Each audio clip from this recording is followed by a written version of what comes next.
you're taking away a fundamental right given to us by our Creator, and you're giving that ability to police and not the courts, as it's been ruled over and over again. This was talked about in Bruin. It's Rahimi. Also, Heller versus DC addressed some of these things. It's Illinois State Senator Neil Anderson last night on the Senate floor in debate about Senate Bill 8, the Safe Gun Storage Creates the Measure. Safe Gun Storage Act. There you to go. Prohibit We'll hear from the sponsor of that here in a moment, but that passed the Senate. Now goes to the House. What's in it? What are the problems that opponents have? Well, it's right here with Illinois in Focus Daily. I'm Greg Bishop. Like, subscribe, hit that notification bell. Wake up with us each and every weekday morning. Reminder, I'm off next week as both the House and the Senate take off as well. But if you want to stay posted what's going on with Illinois at the State House and everything else that's happened, go to the centersquare.com Illinois page and get the newsletter. Running tally for the Senate. They have passed 109 bills the day before yesterday, and they passed 44 bills last night.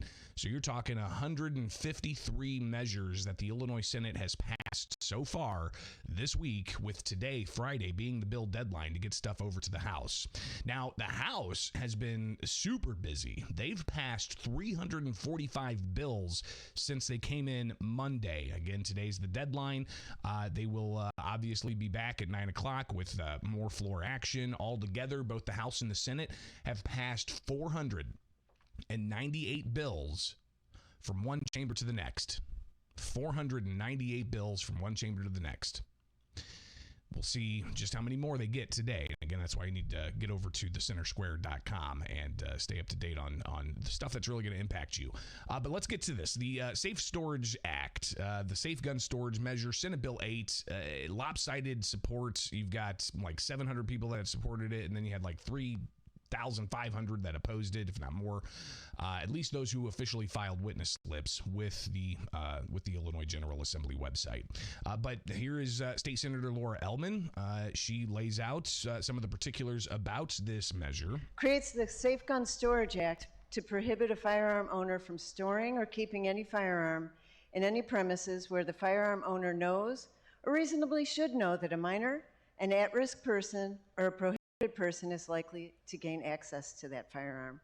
The Act does not apply in instances of self-defense or unlawful entry onto those premises. It amends the Criminal Code of 2012 similarly to provide that it is unlawful for any person to store or leave a firearm if the person knows or reasonably should know that a minor who does not have a FOID card is likely to gain access. And in both of these cases, minor is now defined as somebody under the age of 18. So she went on to describe other elements of the bill. It's not just a safe storage component. It also requires that you report your firearm theft within, 48 hours or so? It also amends the Firearm Owner's Identification Card Act to provide that the Illinois State Police may revoke a firearm after a second or subsequent violation of failing to report a lost or stolen firearm.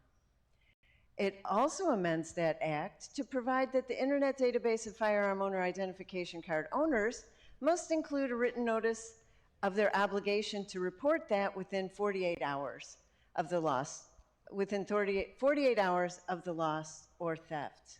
And we'll hear a little bit more of the particulars of this, obviously, as it continues to work through the process. Passed last night, has yet to get into the House, but once the House picks it up, then they will bring that up.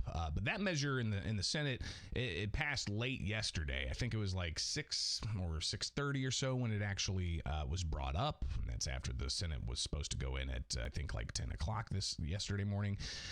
It seems that, and I've been watching this stuff happen for 11 years now, it seems that they always wait to get the most controversial legislation and then push it to the tail end of whenever they expect to get out for the day. But the debate on the Senate floor, short. They had Senator Ron Villivalum go back and forth with Ellman for what's considered legislative intent. And the legislative intent, they just read questions and answers that are pre-prepared, and that's typically done whenever they know that a measure is going to be brought up in court. so that they can have that record in the official General Assembly record to then present it to the court with a bunch of different legal stuff that's back and forth. And then Billy Valum talked about the tragedies of children getting their hands on firearms that are not secured and how that's led to tragedy and death and injury. And he says this is why you need to have this law in place, because if this law was in place, some of those kids would still be with us today. Neil Anderson, Republican state senator, he said, listen, there's some serious concerns here, and he had some questions for Ellman.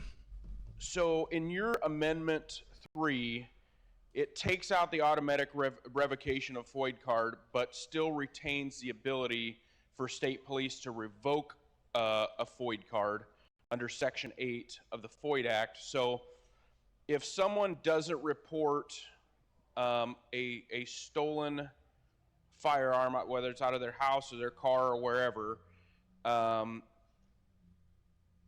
you still are giving state police the ability to, they may revoke it. So my question is how does that pass the Supreme Court precedent of the Bruin test? So a question that Anderson had of, raising previous Supreme Court precedents, and how that may be challenged by this particular law. Ellman had to talk with staff back and forth, and there were long pauses in between to try to make sure that, and she said she didn't want to screw up, and she wanted to make sure she got it right. But I don't think she really addressed Anderson's concerns, or at least understood what Anderson was asking, because in particular, he was asking about the aspect of recent Supreme Court precedent, not just in Bruin, but other cases, about how an issue of dangerousness needs to be determined by a court in order for Second Amendment privilege rights should be ensured. Say, for instance, the Rahimi case, where you had no hearing for the individual that was losing his firearms rights. The court essentially said you have to have that hearing with the courts. It can't be an administrative law judge. It can't be, police just, shall or even may take somebody's firearm rights away from them. Anderson continues on talking about those rulings and the impact that they could have on a law like this. And this is quoted from the Supreme Court case. When an individual has been found by a court to pose a credible threat to the physical safety of another, that individual may be temporarily disarmed, consistent with the Second Amendment. It doesn't say anything about law enforcement. It says court. That's what the Supreme Court has said. That is what I'm asking. How do you square that up with your bill? Because it is contrary to what the Supreme Court has recently ruled. Senator Again, Ellman, I don't know if she didn't understand the question, but didn't necessarily directly address it. Anderson then comes back and just lays out the problems he has with this, in particular, in light of those recent Supreme Court rulings. Your bill is giving state police the ability to take away somebody's constitutional right without due process. That is the problem here, and that's what I'm trying to point out. So, I urge an aye vote. This week, the Supreme Court said that violent gang members that are not citizens of this country are entitled to a hearing prior to their deportation. Non-citizens living in our country are getting more due process than citizens of Illinois. You're taking away a fundamental right given to us by our Creator, and you're giving that ability to police and not the courts, as it's been ruled over and over again. This was talked about in Bruin. It's Rahimi.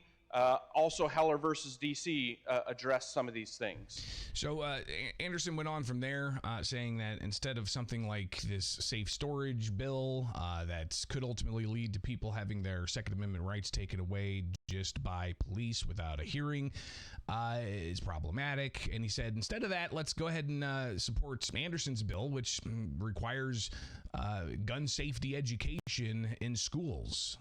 He says that that would be a better approach to really get at the problem.